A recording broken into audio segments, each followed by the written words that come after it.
नमस्कार दोस्तों, मैं राजेश अग्रवाल पन्ना कंपटीशन क्लासेस में आपका स्वागत करता हूं 24 तारीख के आज के सेकंड शिफ्ट के पेपर के साथ। रूटीन में जैसे कंप्यूटर्स में आज शॉर्टकट की आई हुई है, अंडू या रिड्यू की शॉर्टकट की आई हुई है। एक्सेल 2010 में एक्सेल का डॉक्यूमेंट का फॉर्मेट क्या होता है, तो XLXS ये आया था। अल्टर H हाइड की से रिलेटेड एक हॉट की आई है, तो alter H for hide. PPT से रिलेटेड एक प्रश्न आया है दोस्तों। मेमोरी से रिलेटेड प्रश्न आया है। सर्वर के 2-3 प्रश्न पूछे गए हैं और लैंग्वेज उच्च भाषा कौन सी थी पहले, इससे रिलेटेड प्रश्न पूछे गए हैं। ठीक है दोस्तों, इंग्लिश में active voice, passive voice, narration ये बहुत बड़ा पार्ट है और बाकी रूटीन इंग्लिश है। एंटोनिम, सिनोनिम्स, मिस स्पेल्ड और जंबल्ड अप, ये 5-6 पोर्शन आप तैयार करके जाइएगा। इंग्लिश में बहुत अच्छे मार्क्स आएंगे दोस्तों। जीएस में दोस्तों आज दिया है नर्मदापुरम संभाग के जिले पूछे गए हैं, तो 3 जिले हैं, हरदा, बैतूल और नर्मदापुरम। ठीक है, तो ये प्रश्न आया हुआ है। माधवराव सिंधिया का जन्म का सन पूछा हुआ है दोस्तों, तो इसको देखना पड़ेगा। माधवराव सिंधिया फर्स्ट या सेकंड किसके बारे में पूछा गया है। चंबल नदी से रिलेटेड एक प्रश्न आया है दोस्तों। चट्टान से रिलेटेड एक ज्योग्राफी का प्रश्न है। जनगणना से लगातार प्रश्न देखे जा रहे हैं। अगर इसकी लर्निंग चाहिए हो दोस्तों तो एक 10 से 15 मिनट का वीडियो बनेगा बड़ा सा, लेकिन जनगणना से रिलेटेड एक भी प्रश्न आपका गलत नहीं होगा। चाहे तो आप कमेंट करिएगा, मैं इसको आपको बना के दूंगा दोस्तों, है ना। 15 मिनट का वीडियो है, लेकिन सारी जनगणना, चाहे जिला वाइज, चाहे राज्य वाइज और चाहे आपके केंद्र शासित प्रदेशों वाइज, तीनों हैं दोस्तों उसमें कवर। जवाहरलाल नेहरू से रिलेटेड एक प्रश्न आया है। एक प्रश्न गजल कुछ आई है, किसके द्वारा लिखी गई है, वो हिंदी का भी प्रश्न हो सकता है। खजुराहो मंदिर का थोड़ा सा कठिन प्रश्न पूछा गया है दोस्तों, जिसमें यह पूछा गया है कि खजुराहो मंदिर में किस मंदिर में चित्रकला का ज्यादा प्रदर्शन किया गया है। तो यह प्रश्न देखना पड़ेगा एग्जैक्टली ये प्रश्न क्या है। मैं आपको आइडिया जरूर दे रहा हूं, आप ढूंढते रहिए। प्रश्न अगर रिपीट हो गया आपके पेपर में तो यह बहुत बड़ा एडवांटेज होगा आपको दोस्तों। ठीक है, लेक्चर अगर पसंद आ रहे हैं दोस्तों तो लाइक, सब्सक्राइब और शेयर करते जाइए। बेल आइकन पर प्रेस करिए दोस्तों। बांधवगढ़ नेशनल पार्क किस जिले में है, तो उमरिया जिले में है, ये आया है। और आर्य या सिंधु घाटी सभ्यता से रिलेटेड एक प्रश्न आया है, शायद आर्य क्या खाते थे। ठीक है, तो आर्यों का भोजन इस तरीके से कुछ पूछा गया है। ठीक है, हालांकि सबसे पहला जो सिंधु घाटी में जो अनाज है जो है वो यव या जौ था। ठीक है, तो जौ अनाज था, ये ध्यान रखेंगे। राज्यसभा की बैठक से संबंधित दोस्तों एक संविधान से प्रश्न आया है। और बिना मीनार की मस्जिद, ये मैंने अपनी फिजिकल क्लास में दोस्तों करवाया है। बिना मीनार की मस्जिद में कानपुर, भोपाल ऐसे कुछ करके ऑप्शंस दिए हुए हैं, मुझे अभी याद नहीं आ रहा है। बिना मीनार की मस्जिद ये मैंने अपनी फिजिकल क्लास में दोस्तों अभी 3-4 दिन पहले बताया था, तो इसको तैयार कर लीजिएगा, बिना मीनार की मस्जिद। ठीक है, ऑप्शन आएगा तो शायद मैं बता सकता हूं।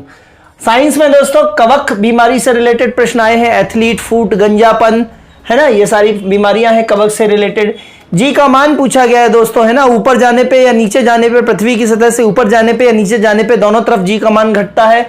ध्रुवों पर जाने पर जी का मान बढ़ता है, भूमध्य रेखा पर जी का मान कम होता है। इस तरीके से जी का मान पूछा गया है। एसआई मात्रक पूछा गया है दोस्तों एक। और हंसाने वाली गैस पूछी गई दोस्तों। हंसाने वाली गैस को आप इस तरीके से लिखेंगे, ये हो गया N2O, है ना। तो आप इमोजी बनाते हैं दोस्तों, तो इमोजी में कैसे हंसाते हैं, हंसाना ऐसा होता है ना, तो N2 को ऐसा हंसाने जैसा बना दीजिए ऐसे, तो N2O ये आपका इमोजी बन गया हंसने का। तो N2O जो है वो हंसाने वाली गैस ये आई थी दोस्तों। 10 की पावर से प्रश्न आ रहे हैं लगातार दोस्तों, 10 की पावर वाले प्रश्न जरूर कर लेंगे। मैं अभी आपको बताता हूं 10 की पावर से आज की लर्निंग दूंगा मैं। 10 की पावर से जो प्रश्न आ रहे हैं इसमें कंप्यूटर के प्रश्न भी बनते हैं आपसे और फिजिक्स के भी प्रश्न बन जाते हैं दोस्तों। दांत स्ट्रांग करने के लिए कौन सा तत्व दिया जाता है, तो फास्फोरस, कैल्शियम जो भी आया हो वो है। गतिज ऊर्जा से रिलेटेड एक प्रश्न आया है दोस्तों। तो गतिज ऊर्जा है ना, ½ mv², पुटिंग ke = ½ mv²। तो गतिज ऊर्जा से प्रश्न आए हैं दोस्तों एक। ठीक है, फाइनेंशियल मैनेजमेंट से प्रश्न पूछा गया है। फाइनेंशियल मैनेजमेंट का क्या उद्देश्य है दोस्तों, आप लेखांकन, फाइनेंशियल मैनेजमेंट, अगर आप मेरे यहाँ के मैनेजमेंट के लेक्चर्स पढ़ते हैं तो बहुत आसान भाषा में अपने पन्ना कंपटीशन क्लासेस के 63 लेक्चर्स हैं। 63 नहीं पढ़ना है पूरे, तो कम से कम 52वें 53वें लेक्चर से लेकर 64वें लेक्चर तक जरूर पढ़ लीजिए, जिसमें फाइनेंस का पार्ट है, यदि आपकी कॉमर्स नहीं रही है तो। विपणन या मार्केटिंग से लगातार प्रश्न आ रहे हैं। आज MBO से प्रश्न देखा गया है, मैनेजमेंट बाय ऑब्जेक्टिव। जब ऊपर वाले अपने निर्णय में नीचे वालों को शामिल करते हैं दोस्तों, तो उसको MBO बोलते हैं, मैनेजमेंट बाय ऑब्जेक्टिव। नीचे वालों से ही उनके ऑब्जेक्टिव सेट कराते हैं कि तुम कितना परफॉर्म करोगे, तुम कितना परसेंटेज लाओगे, तुम कैसे करोगे, और उन्हीं के मुंह से कहलवा लेते हैं और फिर उन्हीं से उनका टारगेट पूरा कराते हैं। That is called MBO, management by objective. बहुत इंपॉर्टेंट है दोस्तों, अगली परीक्षा में भी दिखेगा। संगठन ऑर्गेनाइजेशन से रिलेटेड लगातार प्रश्न आ रहे हैं, क्योंकि संगठन में आगे जाके आपको अधिकारी बन के काम करना है, तो उससे रिलेटेड लगातार प्रश्न आ रहे हैं दोस्तों। ठीक है, अपने मैनेजमेंट के लेक्चर पढ़ लेंगे। बहुत सारे लोग मैनेजमेंट की पीडीएफ अपने यहाँ की परचेस कर रहे हैं, क्योंकि इतनी सरल और आसान और दैनिक भाषा में मैंने पढ़ाया है। तो अभी भी आपके पास 5-7 दिन का समय है, तो मैनेजमेंट पढ़ लीजिए पन्ना कंपटीशन क्लासेस के। आप विश्वास मानिए मेरा, आपको बहुत फायदा होगा दोस्तों। ठीक है, इंग्लिश में बता चुका हूं दोस्तों, हिंदी में वही रूटीन आ रहा है। अलंकार, रस, वाच्य जरूर पढ़ लीजिएगा। और छंद से रिलेटेड लर्निंग मैंने आज सुबह दी है आपको। एमके से दोहा भाव, केएम से भव शोर, 16 चौपाए खड़े रो रहे कमजोर, हरी गीतिका पीधन एल उल्लाला ओम गाय, गीती नल्ले में जड़ी 12 सात बराए, और दारा कुंड में रोज छलांग लगाए। बहुत सिंपल सा है, आप ट्रिक याद कर लीजिए। छंद के 2-3 क्वेश्चन आए हैं सुबह वाली शिफ्ट में, बन जाते हैं आपसे अगर ये याद होता तो। मैथ्स रूटीन आ रही है, वही नंबर सीरीज, प्रायिकता, profit and loss, simple interest, ये सारी मैथ्स रूटीन है ना। कैलकुलेटिव है लेकिन सरल है मैथ्स, तो आप स्पीड बनाए रखिएगा, टाइम मैनेज जरूर कर लीजिए। मैथ्स रीजनिंग को बाद में ही टच करिएगा, हिंदी सबसे पहले टच करिएगा। रीजनिंग में पांसा बैठक, आज घड़ी का एक प्रश्न देखा गया, 3:15 बजे कितने डिग्री का एंगल बनेगा, इससे रिलेटेड कुछ पहला प्रश्न बहुत सरल देखा गया, और आकृति से रिलेटेड प्रश्न आ रहे हैं दोस्तों। तो ये था आज का सेकंड शिफ्ट का पेपर का एनालिसिस।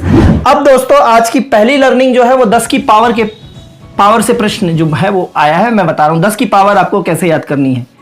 ठीक है, अब आप इसको ऐसे याद कर सकते हैं। 10 की पावर को कैसे याद करना है दोस्तों, आपको इस तरीके से कुछ याद कर सकते हैं आप, है ना। कंप्यूटर के टर्म पे बना रहा हूं मैं। कल मर गया तेरा पेजी, पेजी मान लीजिए कुत्ता है, तो कल मर गया तेरा पेजी। कल का के, मर मतलब एम, गया से मतलब जी, तेरा से मतलब टी, और पेजी पूरा बोल देना है आपको। दोस्तों बहुत इंपॉर्टेंट है, हर परीक्षा में 1-2 प्रश्न यहां से आते हैं, और ये हमेशा के लिए आपका जीवन भर के लिए तैयार हो जाएगा दोस्तों। देखेंगे जरा किस तरीके से है ये। कल मर गया तेरा पेजी, है ना। किलो, ठीक है, किलो, फिर मेगा, फिर गीगा, फिर टेरा, हिंदी में लिख देता हूं टेरा, फिर पेटा, फिर एक्सा, फिर जेटा, और फिर योटा। 3-3 की घात पे बढ़ाते जाइए। किलो क्या होता है 1000, मेगा क्या होता है लाख, गीगा 9, टेरा 12, पेटा 15, एक्सा 18, जेटा 21, योटा 24। बहुत आसान है दोस्तों, रट लीजिए, मेरा विश्वास मानिए आपको बहुत लाभ हो जाएगा।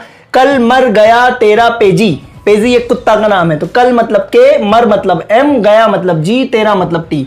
किलो में 10 की घात 3 होती है। अब किलो बाइट हो जाए तो 1000 की जगह 10 से 24 कर दीजिए, तो कंप्यूटर्स में उपयोग हो गया।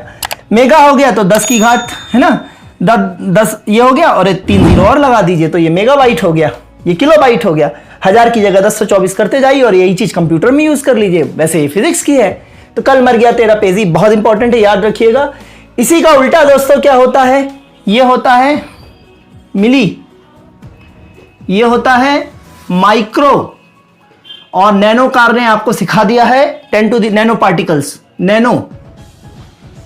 ठीक है, फिर 10 की घात -12 इसको बोलते हैं पीको, 10 की घात -15 इसको बोलते हैं फेटो, और 10 की घात -18 इसको बोलते हैं एटो, है ना। तो इसी के संदर्भ में माइनस वाली घातें हैं ये। तो मिली, माइक्रो, नैनो आपको याद है, सिर्फ ये 3 याद करना है। तो 12 बज गए दोपहर के, -12 है मान लीजिए, तो दोपहर के 12 बज गए, तो आपने खाना वाना खा के पान खा लिया, तो पान खा लिया तो आपने उसको पीक दिया। पान को पीकना बोलते हैं ना, थूकना, पान को पीकना। तो 12 बजे खाना वाना खा के आपने पान को पीक दिया, और 3 बजे आपके नाश्ते का समय हो गया, तो इडली के लिए आपके घर में आपकी वाइफ या बहन जो है वो इडली के लिए मसाला फेंट रही है। तो 3 बजे, है ना, आपके स्नैक्स के लिए, नाश्ते के लिए, दोपहर के नाश्ते के लिए, शाम के नाश्ते के लिए फेंट रही हैं। और 6 बजे जैसे, मतलब 3 मतलब 15 मतलब 3 हो गया ना, है ना, और 18 मतलब 12 में 6 जुड़ गया, या 6 माइनस जो भी है, 18 को मैं 6 मान रहा हूं इसके कंपैरिजन में।